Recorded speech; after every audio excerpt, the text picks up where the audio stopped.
morning. Oops. I have to show you my jacket. Anne said, did I get it there? I would have if I'd seen it. No, I didn't get it in Azerbaijan. I was there in 2009, and I went there as part of an independent trip to the Caucasus, South Caucasus. Nancy had been there already, and so she gave me some tips. So I was in Armenia and Georgia. My second trip to Georgia, we'll look at those slides sometime. And then to Azerbaijan, which I flew from Tbilisi to Baku. And this drawing, of course, is not a picture I took. I had a hotel, a little bed and breakfast in the Old Town, so I know that well. This part is the Old Town. But these three things, I don't know at all. So that's fraudulent to show you that, because I didn't see that. I would like to go back and see what these are. Because now the skyline of Azerbaijan is characterized by these three things, towers that look residential, but they're funny shaped, which is characteristic of the movement in Azerbaijan. It's a very forward-looking country, and they're building all the time, making a lot of progress in many different areas. So it's an important country for oil, among other things, but it's progressive and literate and not exactly neutral. I would say it's more pro-Western, but we'll see. So it's a country to know something about. You can see from this tower that oil is an important part of this country. So the capital is Baku. You'll see it in Azerbaijani as Baki. And these are petroglyphs, which you'll see later. It was part of the Soviet Union. And they speak Azerbaijani, which Nina will say is what, Iranian? No, actually it's a kind of Turkish. Turkic language, yeah. Is it the same as Iranian? No. No, Iranian language is Farsi. Oh, right. Farsi, yeah, that's right. And it's a presidential republic. It's a democracy, I guess. It's the largest country in the Caucasus region, Georgia, Armenia, and Azerbaijan is the largest. Very rich in oil, but fortunately the dividends from the oil boom are distributed fairly evenly into education, healthcare, and that kind of thing. So that makes the country prosperous. Oil alone doesn't make a country prosperous, but in this case it does. The president is probably not this guy, it's probably his son, but it's a bit of a dynasty. It's a small country, just about 10 million people. They have their own currency, and the GDP is in the middle of countries, about $10,000 per capita. There is poverty there, but basically people have a fairly good living standard. The music you hear in the background is called Mugham music. It's very typical of Azerbaijan. Shortly you'll see where you can hear Mugham music. If you listen carefully, you can hear it in the background, because I don't know how to turn it off. It's a very interesting and very varied. The first part you heard was somebody sort of chanting, and this is instrumental music. I don't think that's a voice. And it's very characteristic of the country. This is, I hope you don't mind, I don't know how to turn this off. So that's how Azerbaijani is written. As Nina said, it's a Turkic language, but it is understood in Iran, right? Yeah.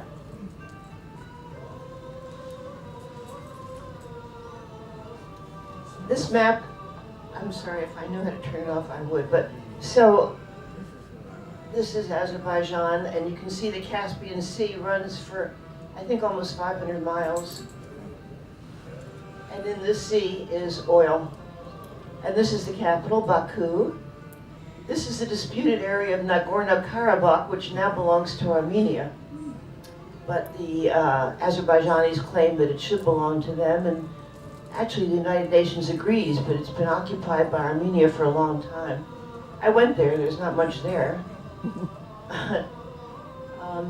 And this is a part, a separate sort of state inside of Azerbaijan. But it's, you'll see another map that over here is very interesting. But so this is Russia, and these are the Caucasus up here.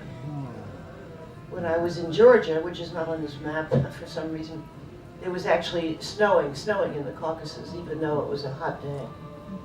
And here's Turkey. Actually, Azerbaijan supplies oil to both Russia and to Turkey, and not to Armenia because now they're enemies. But its location is very strategic, and of course its oil is very important. So here's a bigger picture. Can't even see where it is anymore. Down, no. There. There it is, yeah. So right across is Turkmenistan, which is a very strange country. We'll look at that one of these days. And Kazakhstan is here. I discovered after I left that you can fly from Baku to Astana, the capital of Kazakhstan. And there's Europe, so it's a very interesting location. Unfortunately, well, tourists actually go there quite a bit, but it's not something on most people's tourist list.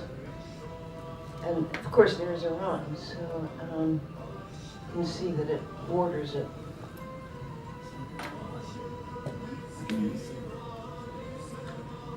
And when you look at it from the plane, a lot of what you see is the ocean with oil in it. I don't know how to turn this music off. Is that just too distracting? The music? No, it's not. Good, it gives you a mood. So in the Baku is the capital, and there is the walled city with these things that you'll see, and various aspects of oil, which you'll see, and also Salt Lake. It is the commercial capital of Azerbaijan, with this long coastline along the Caspian Sea, some of which is very resort-like. And these flame towers are the ones that I don't know what they are, but they're apparently skyscrapers for residential. What I found when I got there, well, I sort of knew that looking on Google, was that it was expensive, and I didn't have a place to stay, and I didn't have a guide. So we'll get to that in a minute. But this is interesting that 1918, Azerbaijan declared independence, from Russia, but it was, of course, later, 1991, the fall of the Soviet Union, it became independent again. It was the first modern Muslim parliamentary republic. The parliament gave women the vote, the first Muslim nation to grant women equal political rights with men, even before the UK and the USA. It's really astonishing when you think about that. The Azerbaijani Democratic Republic established Baku State University, which was the first modern type university founded in Muslim East. So this has a history of being a very progressive country, and especially as a Muslim country. I usually refer to the former Soviet Union Muslim countries as Muslim light.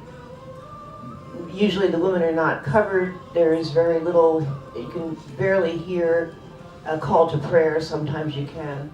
It doesn't seem to be a Muslim country like some of the countries in the Middle East. And on the right are the textiles, which you can see my jacket is not unlike what you'll see from the textiles.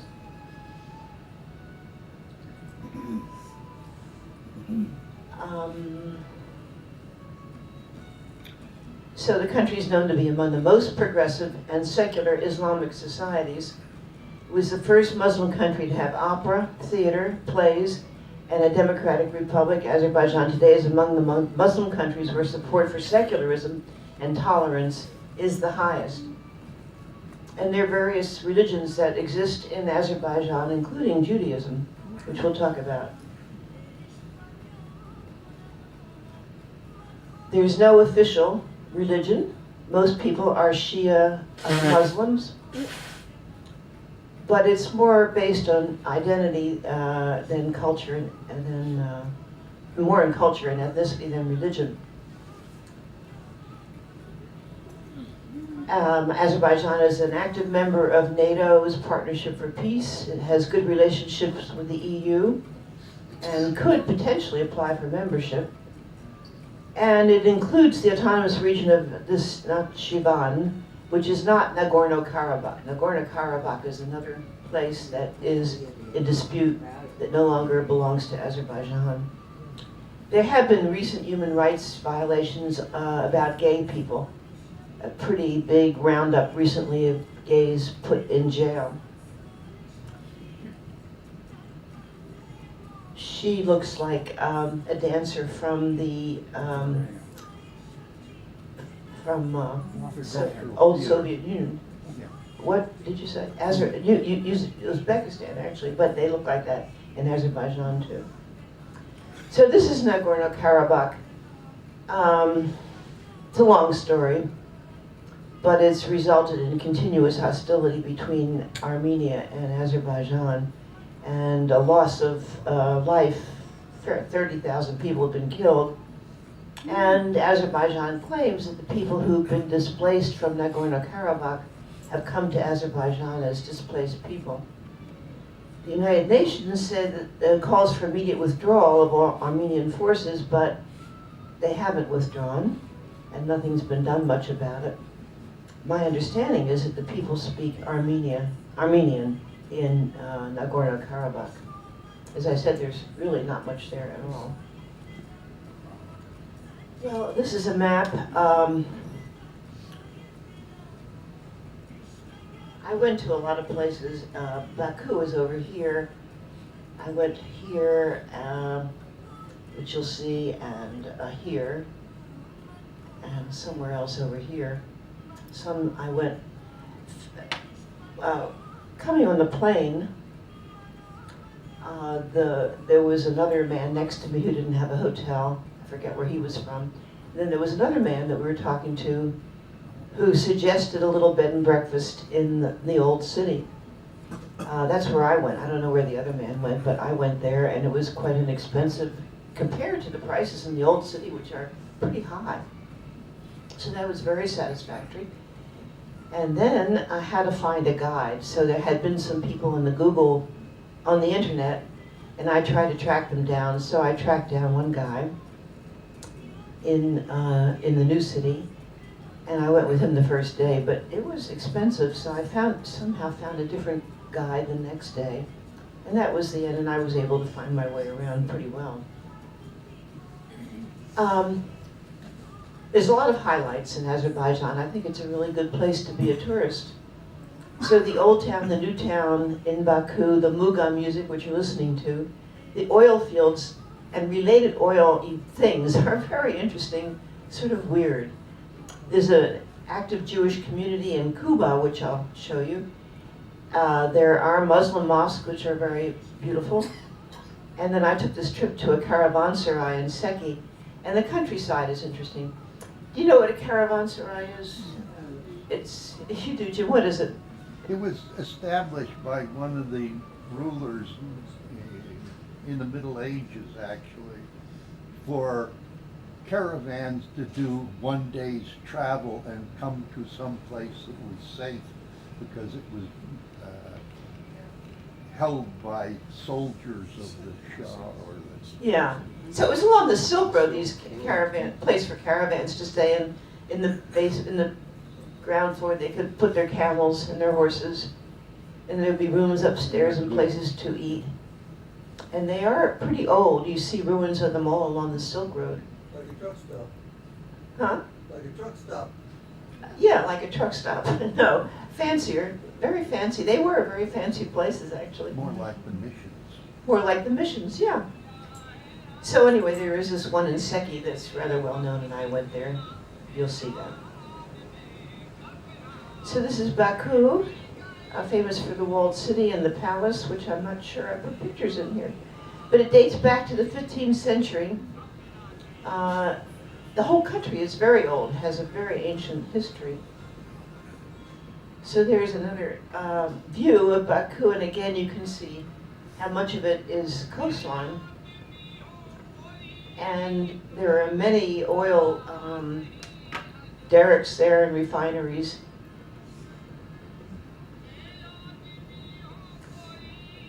These are old dancer, yeah. But it's in front of the Mugam music restaurant that I went to. And Mugam is the national music of Azerbaijan, as I said. When I was walking around here, okay. Highly complex art form that weds classical poetry and music improvisation in specific local modes. So what you've heard, I can hear it in the background pretty clearly. First we heard some chanting, then we heard instrumental, and now we hear sort of a song. So it's quite varied. And we don't have to go into the dramatic unfolding and performance typically associated with increasing intensity and rising pitches. So you hear some of that if you can hear it at all. So I knew there was a Mugam restaurant somewhere in the old town, quite close actually to my little bed and breakfast place. So I walked around asking people until I found a young man who could speak English pretty well because he'd spent a year in Michigan. And he directed me to the restaurant, helped me make reservations in the afternoon. So I had my own place and found this book on Mugam music. Or maybe that was the menu, I can't remember now. But this is what it looks like. It's a very beautiful old, maybe caravanserai, I'm not sure. It was very crowded. People were dressed very formally. And this was a shop. See, if this jacket had been in that shop, I would have gotten it, but it wasn't, and I didn't have to, so I didn't have to carry it around, which was a good thing. This is so typical. The patterns in the background, I love them. My favorite patterns. So here's people. Music is playing while these people are dancing, and I didn't have a video recording of it, but it's this kind of music. And this was a really delicious soup. And she's singing Mugam. You can see all the beautiful patterns, the rug, the wall hanging. Beautiful, I think. This is a dessert like baklava.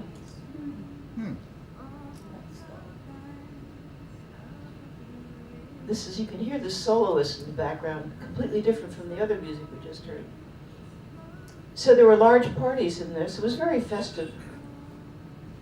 Here's more pictures of food that I got from the internet. Although I had all these things, the dumplings are very good, dushbara. Here they are making music.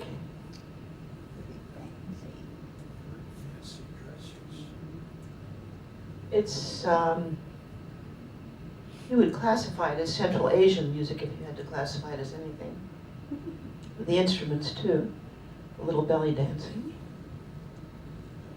This is a beautiful carpet. It's an Azerbaijani carpet.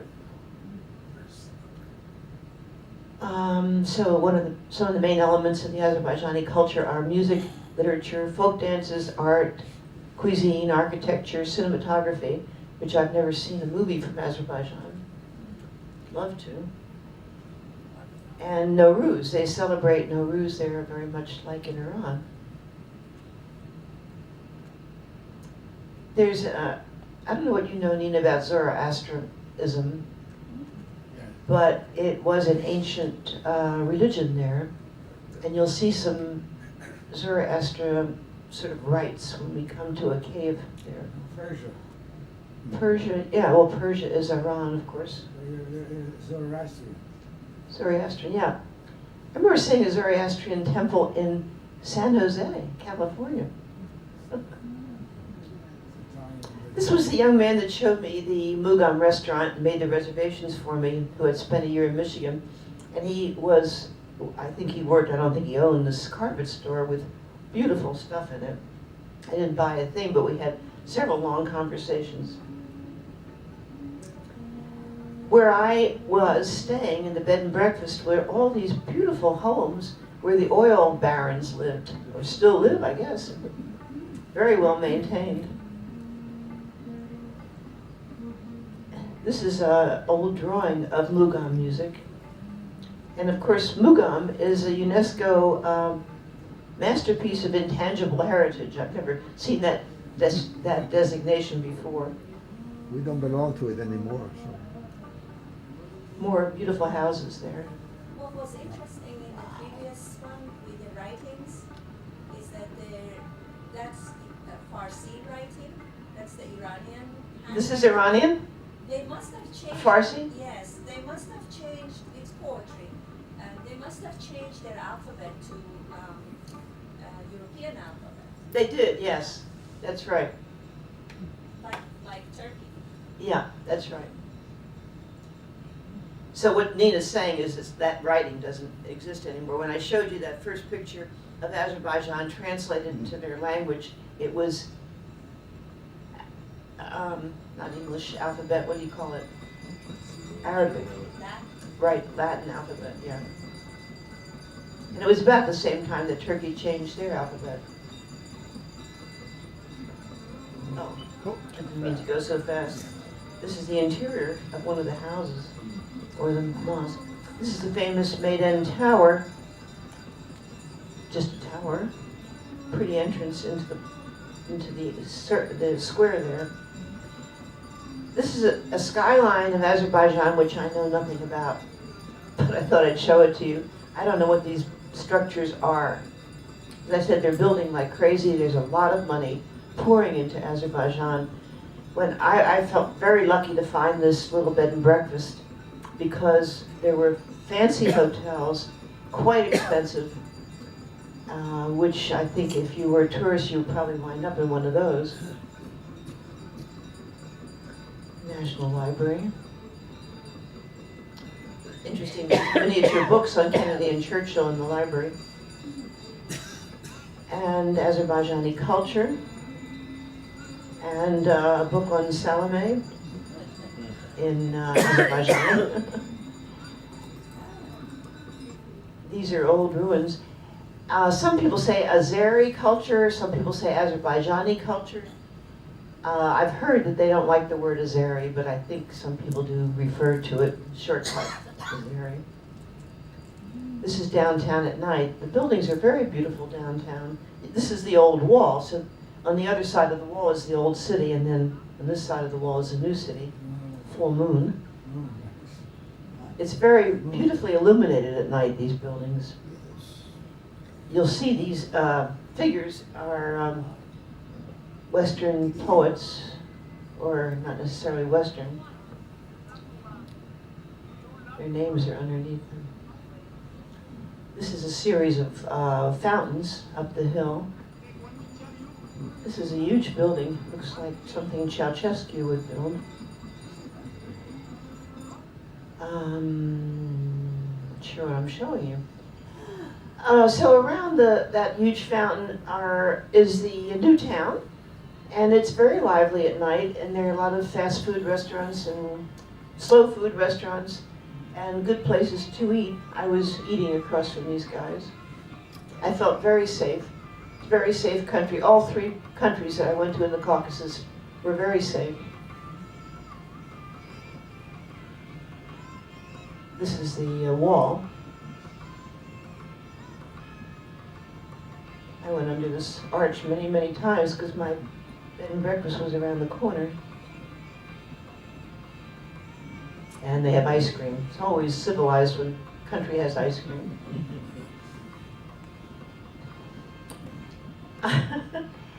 This is a very interesting member of parliament whose name I don't remember, but this happened because I'm a member of the Citizens Diplomacy Council, and there was a party there.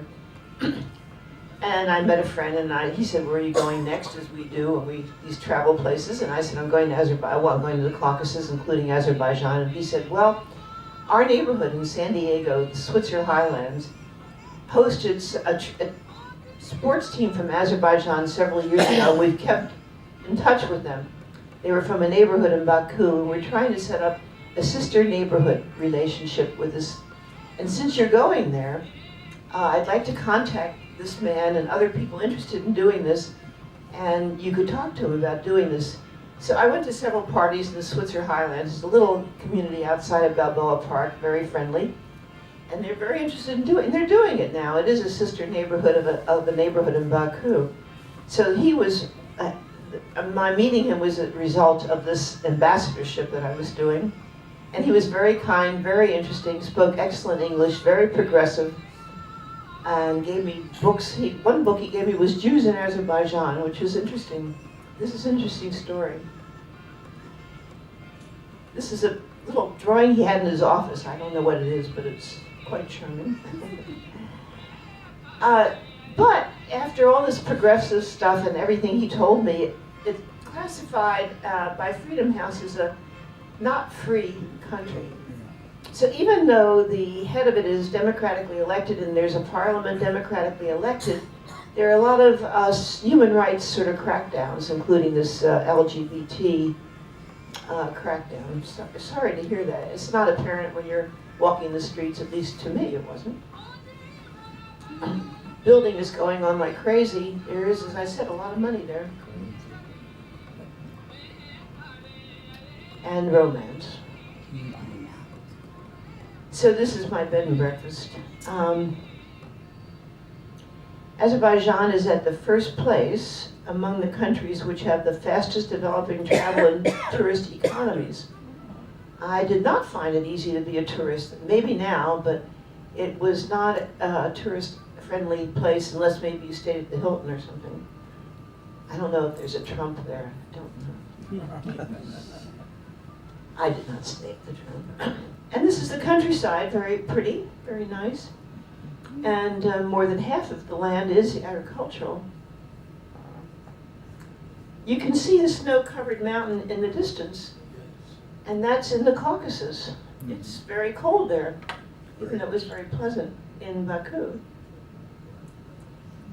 It has the second highest Shia population percentage in the world, so I don't think that causes any trouble. I don't think there's a big distinction between Shia and Sunni or discrimination.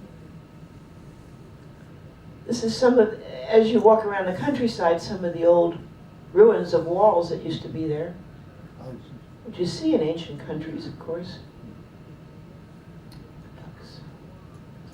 I saw these in other former Soviet countries too, bus stops. They were very beautifully decorated, not necessarily kept up by the current government, but built by the Soviet Union.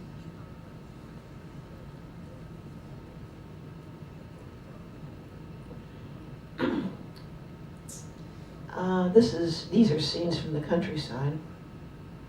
This is a little shop there.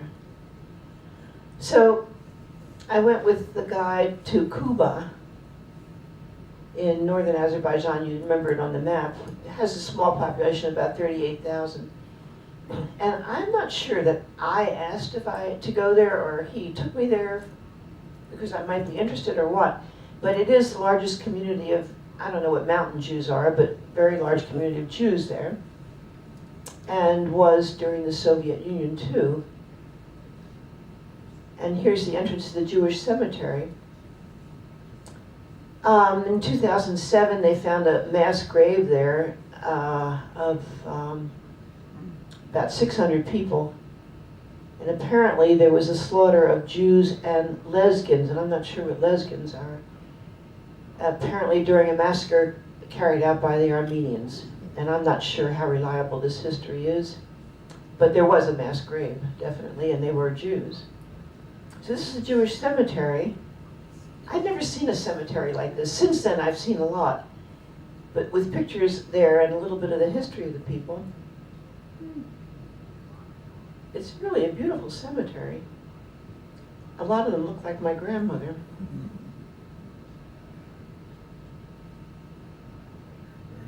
A lot of those in Russia. They look like they're Russian, yeah. Well, they were part of Russia at the Yeah, time. no, I mean the cemeteries are. Oh, you see them in Russia? Yeah. Yeah, and I've seen them too in Central Asia. It's a really a good idea to put people's pictures on their graves. I think it's terrific. And some of them are in Hebrew and then in Azerbaijani. Is the picture etched on the marble or on the? I don't know how it's done exactly. Yeah, it's etched. Etched? Yeah. From a picture, presumably a real picture. Do the Jews speak Sephardic? I can't hear the question. I don't even know who's asking me. Do the Jews speak Sephardic? Oh, do the Jews speak Sephardic? No, they speak Azerbaijani. They've been there for many centuries, actually. So, it has an ancient Jewish population with a 2,500-year history. There's around 10,000 to 20,000. That's a pretty widespread estimate of how many remain in Azerbaijan. But Azerbaijan is tolerant to other religions, unlike Iran, for example. So there are Baha'i there, Hare Krishna, Jehovah's Witnesses, other religions there. This is a picture from a gravestone. I don't know whether it means all these people died at one time, the whole family, or that. I don't know what Looks it means. like an airplane crash. Oh, of course, yeah. How that's done technically, I have no idea, but it's a beautiful portrait.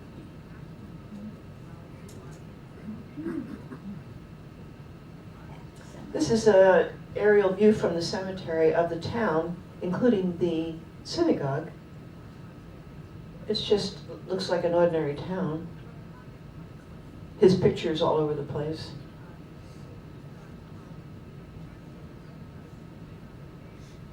I think that's the synagogue. You'll see it in a minute. Pretty high standard of living in this town. There's the synagogue. Pretty big.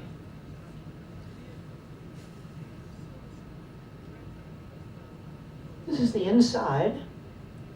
I stuck my head in there. It was a Saturday morning. There was a minyan going on there. They looked at me, so I left. It would have been interesting to strike up a conversation, really.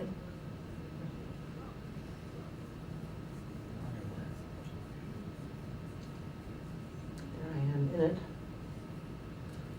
And it's a Sunday school, day school, I guess. Has a lot of functions. And down the street is a mosque. I think these guys are either wearing yarmulkes or Muslim headdress. I don't know which. Which is sort of nice to think that people can coexist like that. Which is the way it used to be, actually, all over the place. Central Asia, Turkey, Russia, but it's not that way anymore. This is the interior of the mosque.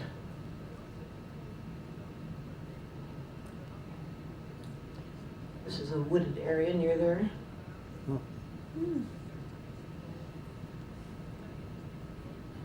They have cows there. Interesting terrain. Fall. Mountain is, oh yeah, fall. Apple tree. I took this picture from somewhere else. I didn't take it myself because I didn't get to a school. But I just want to show you that a relatively high percentage of Azerbaijanis have obtained some form of higher education, most notably in scientific and technical subjects. Literacy rate in Azerbaijan is 99.5%. I'm not sure what ours is, but I don't think it's that high. Kids all looked healthy and alert. We went to a carpet company. Young woman doing the carpet, as you see most places.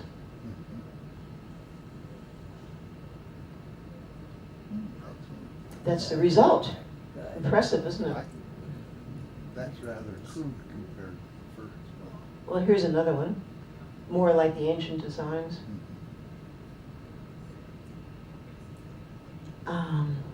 Hard to think of her doing that all day long. There's Bud. How's they painted now? Who knows? I don't think people are starving in Azerbaijan. I mean, it's not that. It's the Gini index, which I didn't put in here, is the disparity between rich and poor. Theirs is right in the middle. Ours is much higher than theirs. So out in the countryside was a farmer's market, or I guess just farmers. Interesting that she is dressed in what I would say is a typical Azerbaijani outfit, but not typical that you see in the cities. Look like they both have. Look at this. One of my favorite pictures. Delivery truck. Yeah, the Apple guy. So the majority are Shiite, and but most Azerbaijanis do not practice any religion.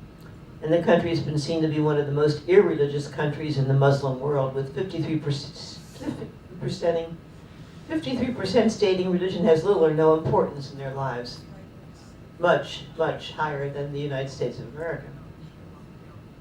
I think now the number of people who say they have no religion, the nuns, is about 10% in the United States, which is the highest it's been ever, I think. But this is 53% in Azerbaijan. This is the top of a hammam, a bathhouse.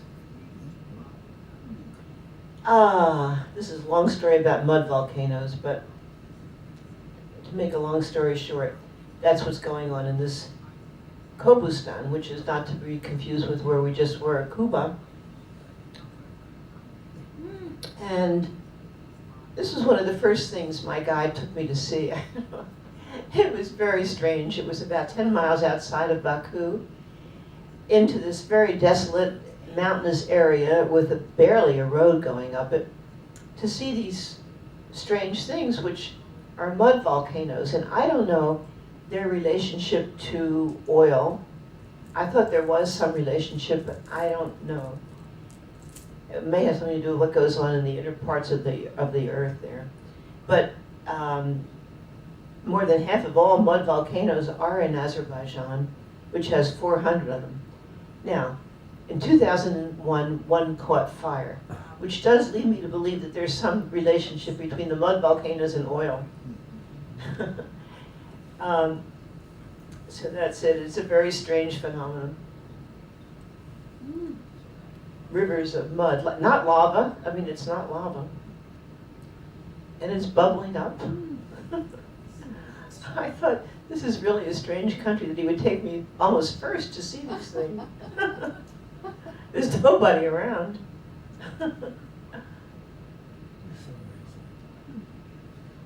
it is.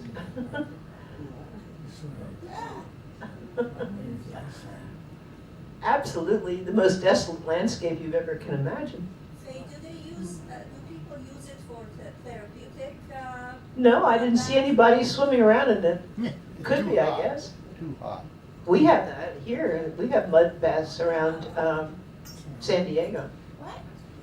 Sure. I'll give you more information on that later. Anyway, there's a sea of mud volcanoes here.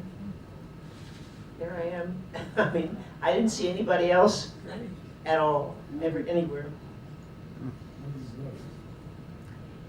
On the way back, we saw this oil pipeline. I know that Azerbaijan ships oil to Russia and to Turkey, and of course internally, so I don't know where this pipeline was going. I think they're building them underground now. I'm not sure what that was, but it sure was pretty. So this is Kobustan, and this is where the mud volcanoes are, and also the petroglyphs, which you saw one in the beginning. And they date from the 12th century BC. Can you believe that? It's amazing. And there are thousands of these rock engraving depicting hunting scenes, people, ships, constellations, and animals. And things been designated as on the World Heritage Site, the Kobustan Rock Art Cultural Landscape.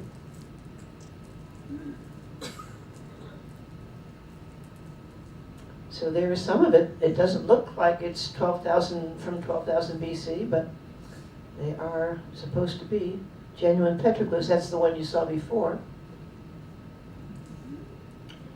And this is like a Chinese temple outside there. I don't know what that's doing there exactly.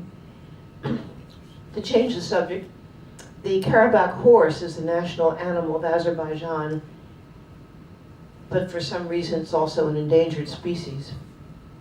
I saw some of them. They look like regular horses to me, but what do I know? Here's more buildings actually in the countryside. So this is the shoreline. You saw that very large shoreline on the Caspian Sea. And I was going to lunch, so I walked through the sand. You can see oil derricks everywhere. And my guide took me to this nice hotel which had outdoor dining right on the beach. It was very pleasant and delicious and sunny and warm. But there, maybe 700 yards away was all this oil going on.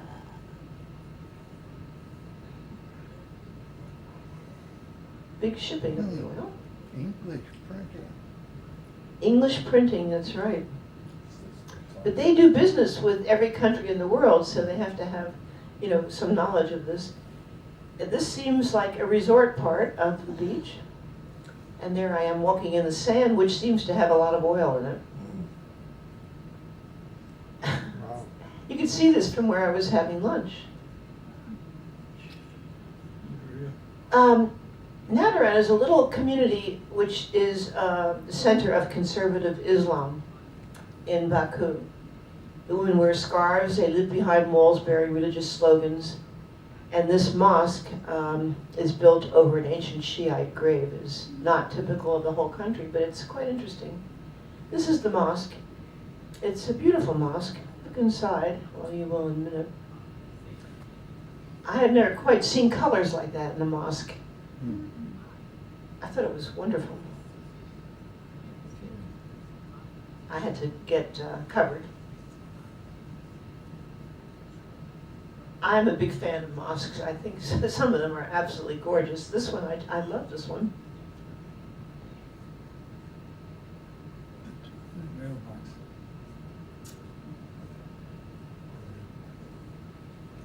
But anyway, that culture does not permeate the whole country, but they practice it with impunity.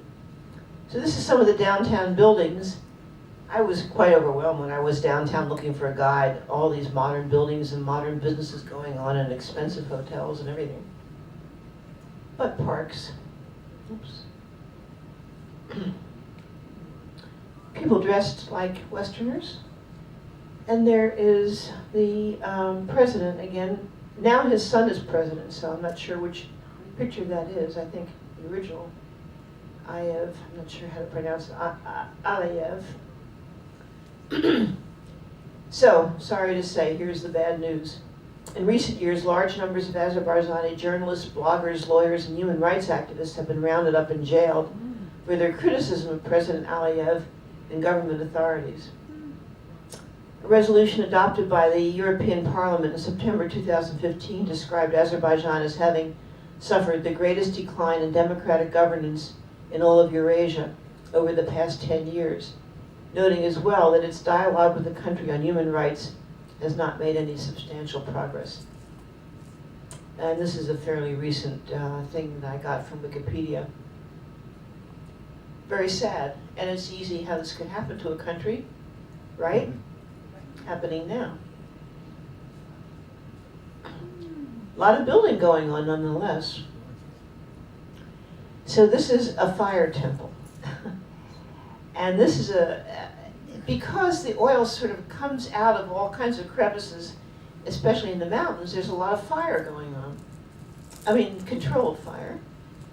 Natural gas, of course. So this was sacred to the Zoroastrians and built in the 19th century by Indian Shiva devotees. And these are mannequins describing extreme ascetic practices. The oil just comes up, they don't have to do anything. It's like an eternal flame. And these are the mannequins looking at the Zoroastrian practices, which I have no idea, but again, an eternal flame. It's so interesting to go to these, like, surprise. What are these doing in the middle of nowhere, really?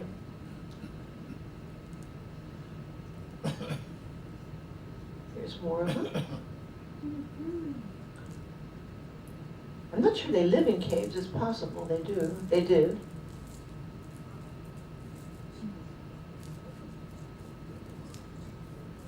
This must be the head guy.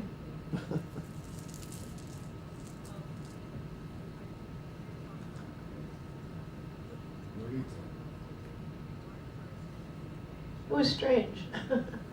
And, you know, an example of religious tolerance there, I think. So this is a wall around this area. Looking out from where I was standing there are lakes of oil. As far as I could tell, this is not water. Fancy castle there. Around Baku is a big mess where the oil drilling has occurred or did occur. And in those little pockets is poverty and a mess. But otherwise, it's a very prosperous city. So this is Burning Mountain in this general vicinity where natural gas comes through, and there's a perpetual flame there, 3 meters high, 9 feet high. Harmless. And then also around Baku, maybe 20 miles away, is salt lakes. And I'm again not sure the relationship between salt, mud, and oil. There is a relationship, I remember reading about it. But everything in this lake is salty, and there are concentrations of the salt which are used to feed people. There they are. And that guy that you just saw is taking these mountains of salt out of the lake and bagging them up. And then the trucks come. Well, he puts the salt in the truck and then bags them up, and the truck comes to get the bags of salt. Salt trading is a big item. In this way kind of salt? Yes. Yeah, I didn't know that it grows that way. Yeah, in Asia, salt is very, very important. Important commodity, yeah. We in Africa. So here he is with the truck. Here they are. I don't know where this is going to, but I guess it's a big export. Salt's a big Yeah. thing. 50 cents. He's all there by himself. Can you imagine doing that all day long? No. So Seki was the next place I went to. And I went on my own, because I had read about this caravanserai where you could stay overnight. So I got a taxi to the bus station, and this huge bus station. They're very good public transportation in Azerbaijan, because people don't have cars that, you know, not that many people have cars. Yes. So I finally found the bus to Seki. It's huge, this thing. This kid in front of me found me a great curiosity. And there's the bus station, yeah. Hello. And she's very typical. You know, saw her in the countryside, but not in the city, but there's she, the typical countryside woman. He's selling something, sandwiches or something. This looks like a very nice outdoor restaurant somewhere. Maybe in Seki. Great vines. What was that? I don't know. We passed it, and I don't know what it is. That's interesting. I had no one to ask either, so. Somebody dropped their ice cream cone. Surprisingly, to see a woman totally covered there. Fish market. She's typical too. So there's the caravanserai, and I think caravanserai is a plural word, caravan maybe, I don't know. Anyway, it's a hotel, and that's the view of the courtyard. It's in very good shape, obviously. You see in many countries, Turkey for example, these old caravanserai on the Silk Road that are really falling apart. So this one has been restored, and it's a very nice hotel. That's my room, sort of my suite actually. It's beautiful, really beautifully done, stonework. I wandered in this dining room and found this British couple with their guide, and invited myself to join them. And they were very hospitable. And we had a lovely meal. What was the meal? I don't remember what the meal was, but I am going to put a plug in for the only Azerbaijani-run restaurant in San Diego, where the food is, in my humble opinion, fantastic. It's called Cafe 21, not to be confused with ours, and it's on Adams Avenue. And I'll give my plug at the end of the talk here. This is some of the carpets. Are those galines versus carpet? What did you say about the carpet? Well, probably you pronounce it kilim. Kilim is. Kilim. Oh, Yes, kilim. some of those are kilim. Yeah, some of them are. Which are made in a row versus carpet, which is knotted each. Yes, interesting point. And I love kilim carpets. Killing. Kilim. How do they compare to American Indian carpets? Well, you know, the amazing universality of some of these art patterns just amazes me. Because you couldn't look at that and say, yeah, that's from Azerbaijan. You could say it might be from Mexico or someplace.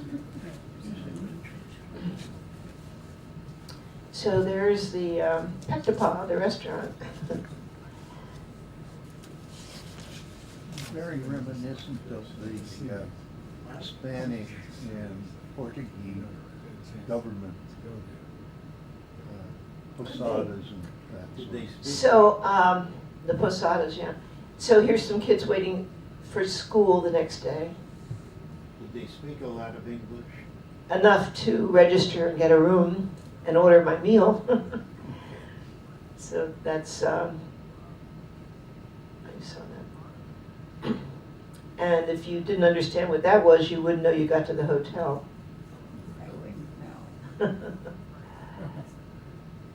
But so I walked around Seki the next day, a little bit at night. This is a little bit about Azerbaijan. It was one of the first countries to offer support to the United States after the September 11th attacks. The country is contributing to peacekeeping efforts in Kosovo, Afghanistan, and Iraq. Azerbaijan is an active member of NATO's Partnership for Peace program. I don't know if that means it's an active member of NATO or not.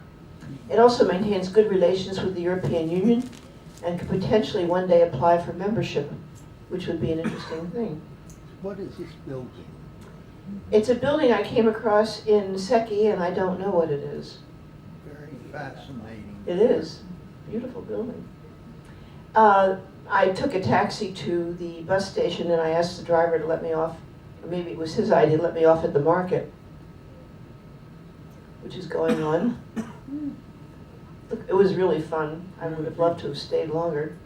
And delicious stuff going on.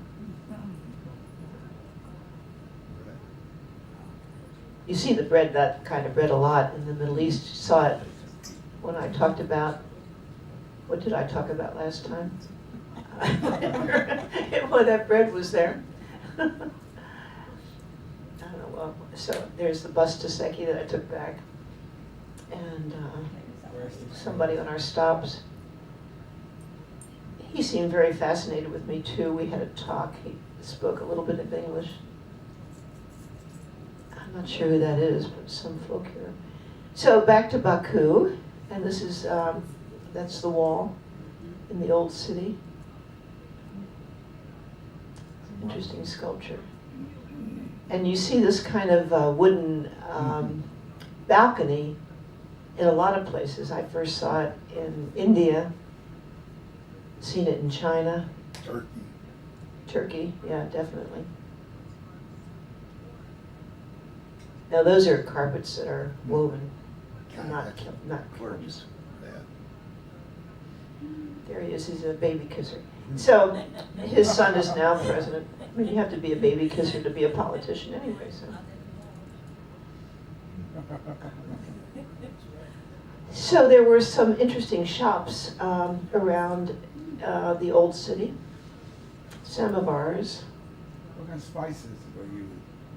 I don't know. I didn't do any cooking, but it tasted good. If you go up to Cafe 21, you can ask them. I think their style of cooking is Azerbaijani. The owners are Azerbaijani, and I love the cooking there. I've been there for breakfast, lunch, and dinner. It's a great restaurant, in my humble opinion. old city. This is in the old city. Faye, See, this is where I would have gotten this jacket had it been there. That's right. Faye, Yeah. before you finish, there was a time in the Soviet Union, I believe, between the two wars, where Jews were supposed to be shipped to Azerbaijan. Did you run into that at all? No, There I was- didn't actually it was a read that big book mo- that he gave me about Jews in Azerbaijan. They were, in the Soviet Union, people were shipped Right, to a lot of places right. of all denominations, Was it and they wound up in all sorts of places. Was it It's not occupied by the Germans? Azerbaijan, it's Azerbaijan. What's that? Say that again? Azerbaijan, it was. Oh, Azerbaijan, that's right. It's not Azerbaijan. Azerbaijan. Oh, That's right. Yes. tell me about that. I Thank never you. heard of that. Did the Germans get this close? Azerbaijan, yes. 1953. It's in Siberia. Was this occupied by Germany? No, I don't think so. No, No, they didn't get there. no. So here's more textiles, which I love so much.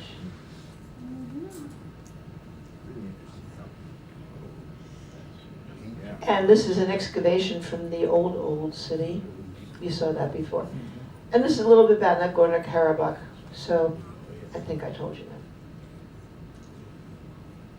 And it's a UNESCO World Heritage Site, the tower is. So those were carved out of the stone. It wasn't- Carved out of the stone, that's probably right, yeah. More samovars. This is from the restaurant shop again, actually. I love that piece.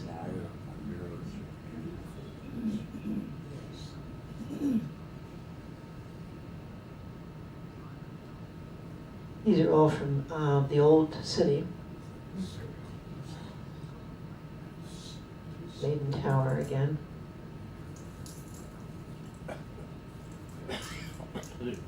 Who those people were? They were Westerners. This is in the new city, and all kinds of stuff made in China is being sold there. Some of it made in Azerbaijan, and next door to it is. So in case you're worried about going there, and in the absence of civilization, don't worry. But this is back to the restaurant in the old city with these beautiful pictures on the wall. So, hope you enjoyed my oily country. Question, do they have refinery or do they just? Oh, wait a minute, let me finish and I'll get to all the questions. Okay. So, this is my friend, who showed me, who has a carpet store. And he said, here's a good Azeri eatery right in San Diego.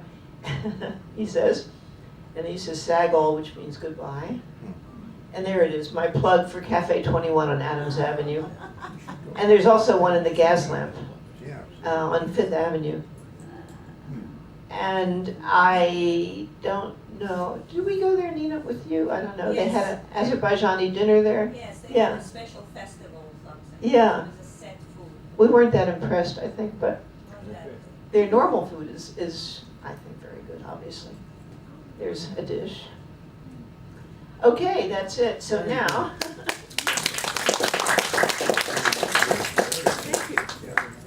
So, oops, what happened to the lights? Any questions now that I don't know the answers to, I'm happy to discuss or make them up or get them from